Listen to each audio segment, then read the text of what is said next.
Alright, let me explain what I've done so far.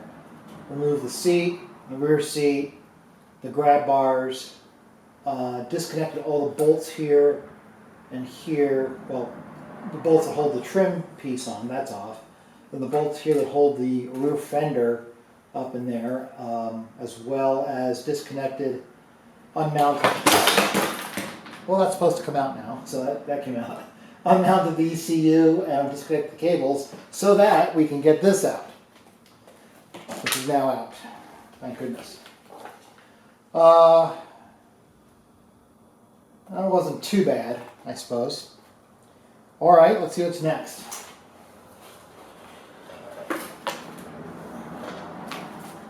Next, they talk about cutting holes. All right, so next they want to cut holes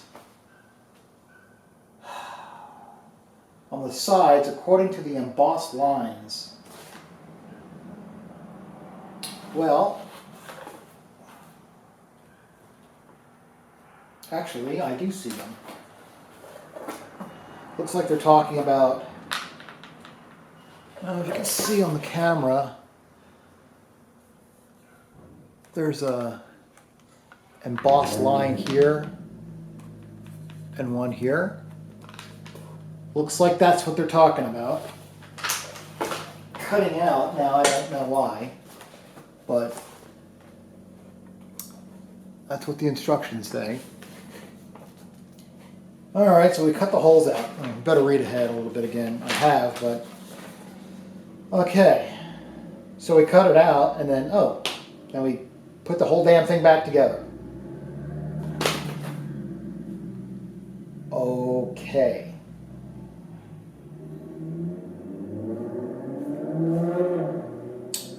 I still don't, I've read before and I still don't get why we cut these holes out.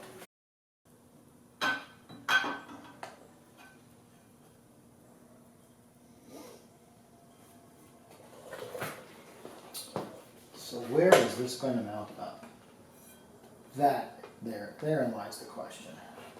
Oh, I bet you it mounts like that. Just like that. Maybe. So that feels right. And the holes line up, so that's good. So if it mounts like that, why do I have to cut holes in my damn fender?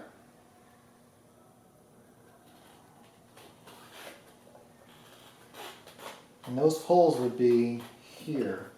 Unless they are, oh, I know what they are. I think I know what they are.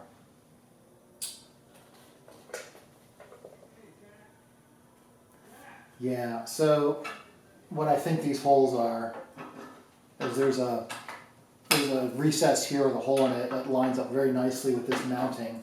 I think I need that hole in the fender, get the bolt through into the mounting bracket. Okay.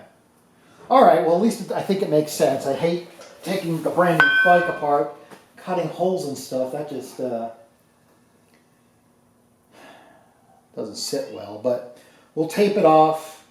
I'm thinking Dremel with a cutting wheel.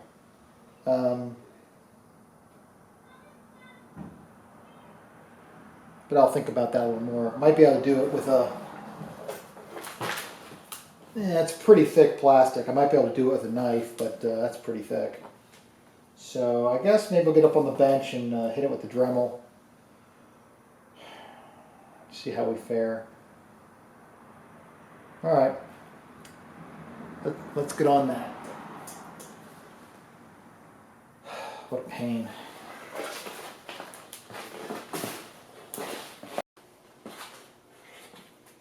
Okay, I've got the fender up on a bucket just to give it some support.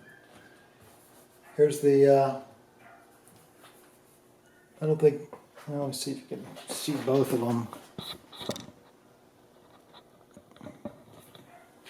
But here's one of the cutouts, and here's the other. And put a little tape on the bottom, just a reduced number of burrs and whatnot on the outer side, although you'll never see it, it's underneath the bike, but still. So we got the Dremel with the cutoff wheel. We'll see what kind of damage we can do here.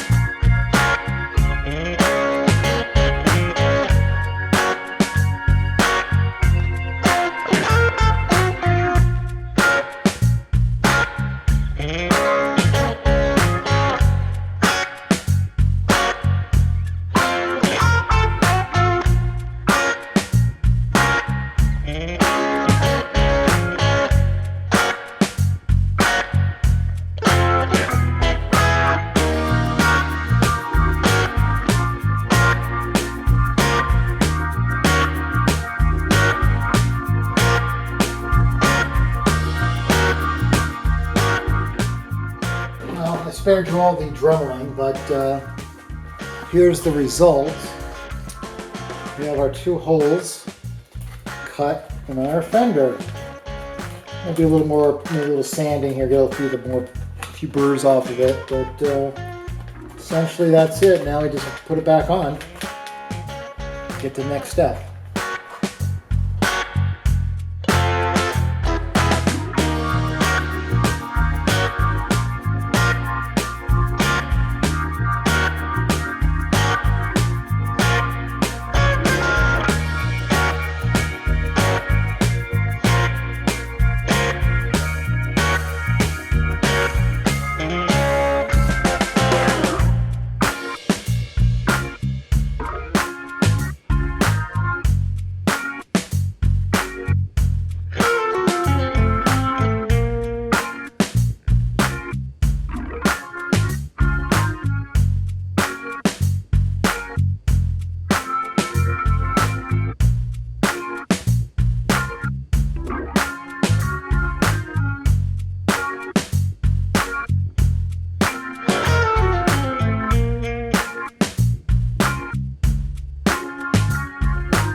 There's I don't know if you'll see this or not. They are hooks, little tabs.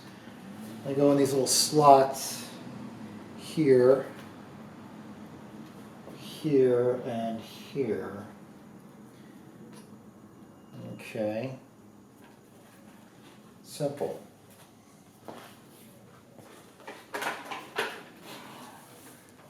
And they slide forward to the forward of the bike. So.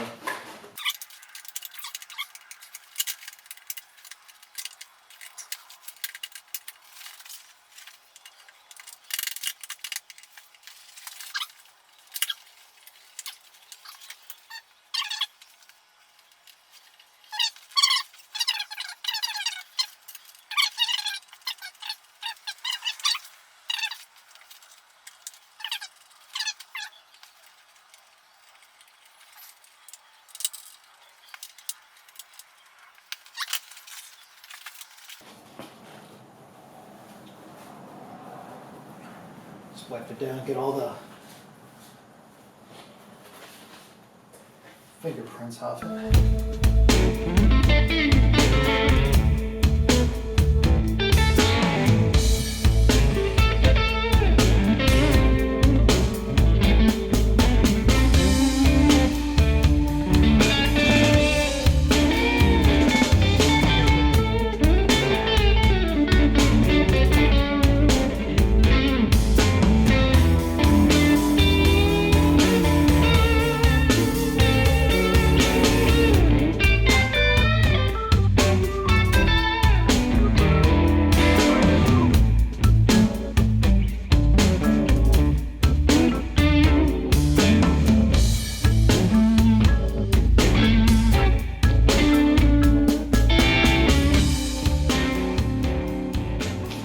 install the dampers to the left and right rear foot peg brackets. This is what I thought they were. These are the dampers. It's a big old rubber block with a cutout in the bottom. I'm going to hit it with a little soapy water in here just to help it slide on.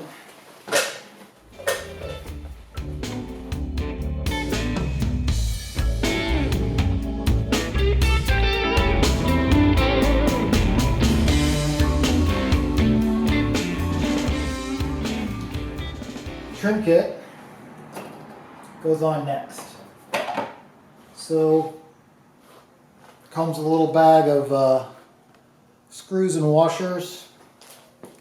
There's little mount holes here and here, so I assume we have to open up the case and screw in from the inside. This one is simply a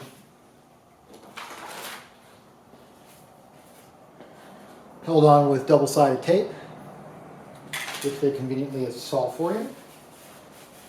A little alcohol here. Just going to clean that groove out.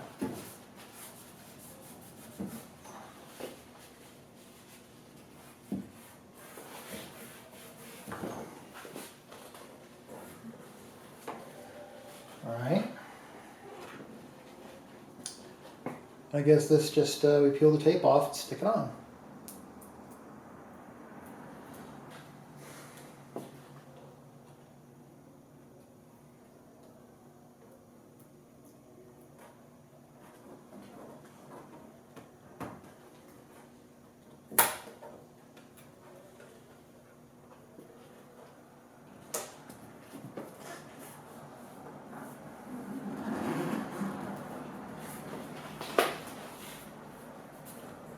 And that's how that goes on. Need to take this off here just to take a look, but here's a mounting hole here, here, and here, and they line up here, here, and here. There's other ones here and here. Back under there, I can't quite see that, but so if I put this on, that, so I've got 1, 2, 3, 4, 5. Gee, I don't know if you'll be able to see these things or not, but this is the little washer. No big deal, the screw goes through that, but there's also a little O-ring that goes in a little recess there. I assume for weather tight. That's kind of, if that's cool, that's kind of cool. And a screw. So the O-ring and washer job is for the just these back ones here.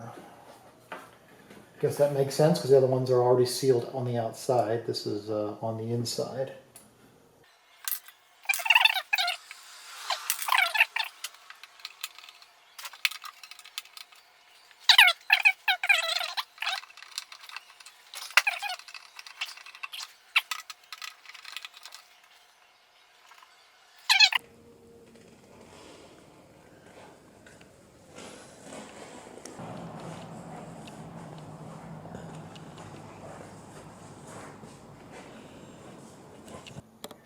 Pretty slick, huh? Let me show you how they work. Here we go. The ignition key, I had the key matched to the lock set here. You give it a twist, and there is this latch. You pull up. I had to figure that out. And I'll try to do this one-handed. And they just slide right off. Just like that. Now, if you notice, I'll show you on the bottom a couple things. One, integrated heat shield. That's a metal heat shield. That's great because it is kind of, you know, right over the exhaust area. So that's nice. You want to get this hook onto that rubber piece and these hooks into here. So let's see.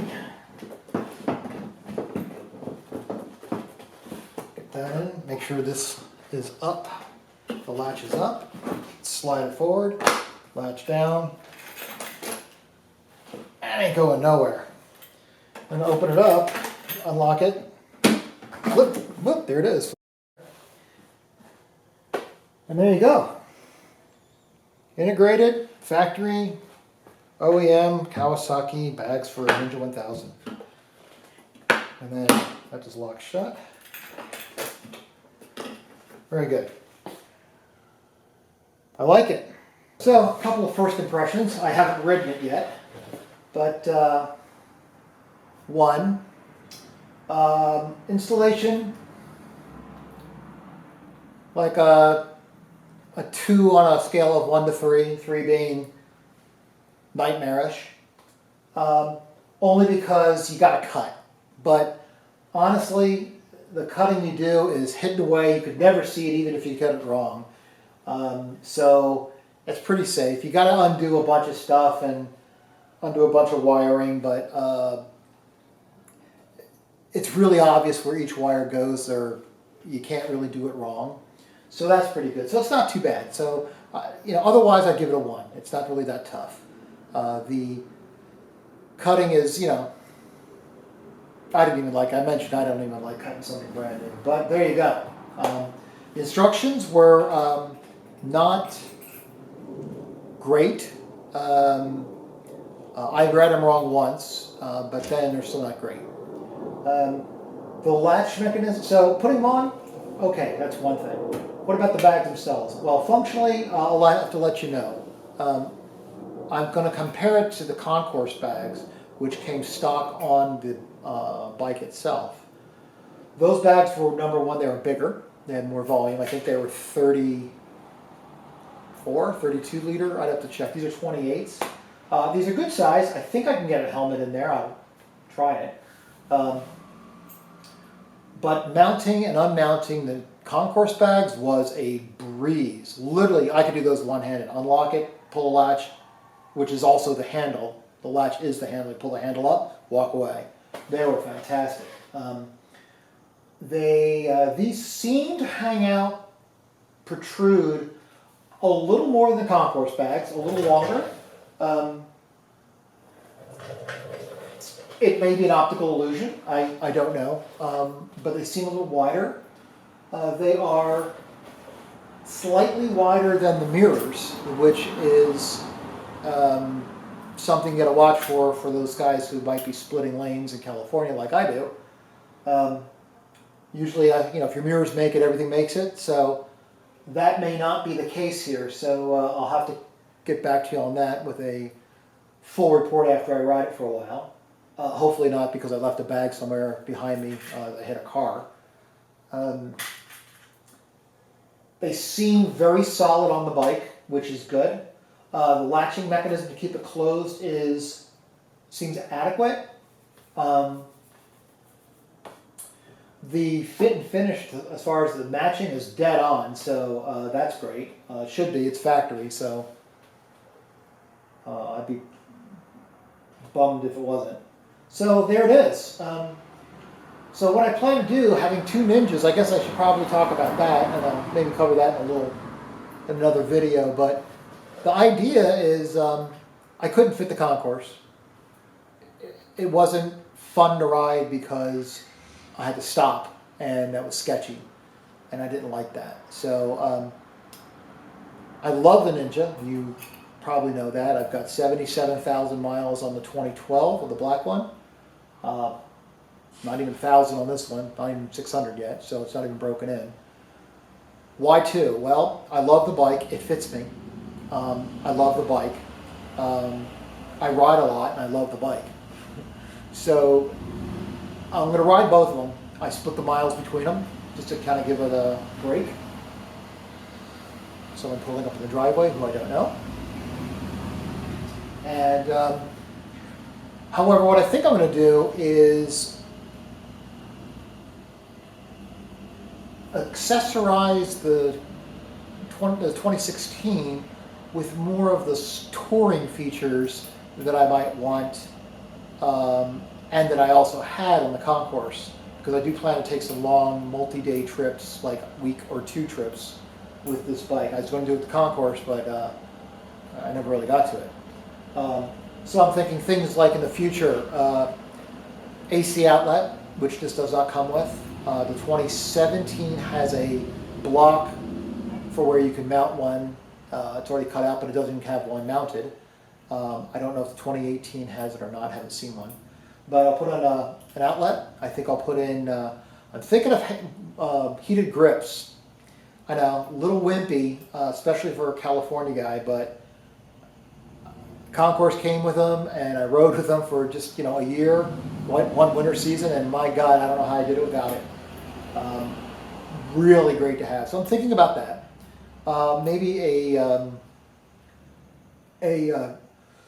throttle lock, i.e. poor man's cruise control, not because it's not actually a cruise control. You can't set a speed, it won't keep the speed, but you can put a friction lock on the throttle just to let your right hand just let go and get the blood back in it. Again, long distance trips, it's nice to have that. And